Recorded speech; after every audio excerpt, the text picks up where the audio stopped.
How is this seen by leaders that are deeply convinced their operations are already safe? I find that the biggest challenge is in the leadership and not on making this move forward.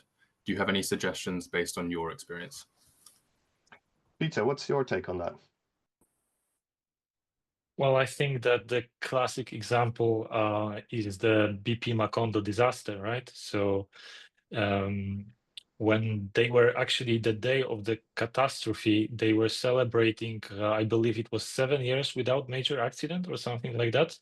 And couple hours later, these things happened. And yeah, it was one of the biggest environmental disaster, and people died as well, if I'm not mistaken. So lack of accident is not always a good indicator that you are safe. So that is my take on this. And I would just add that in practice, we are able to demonstrate through photos and case studies that the existing risk is actually higher than they believed. We could also, many times, we could also correlate, or the error traps we found in a proactive way, we could show that these are the same things that they found in incident investigations in previous incidents.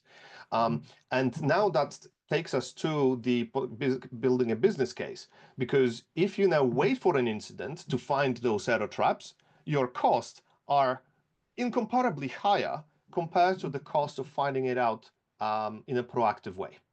And this helps, but also what we find is that working with the leadership teams to help to shift their mindset more towards proactive, and the recognizing that failure and success have the same underpinnings, have the same causes, people adapting to operational constraints, and that shift in the mindset helps to overcome that perception that if we don't have accidents, everything is fine. So those two, the mindset plus the demonstration and business case, tend to help. And I can add on that as well that when we are identifying error traps lead to mistakes, but the consequences are not always related to safety.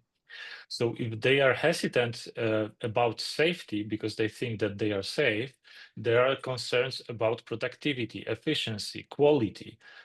So mistakes not always lead to some kind of injuries, harm to people, but can also lead to delays and other type of losses. So that might be another factor to consider for the management team to invest in shifting the risk assessment process.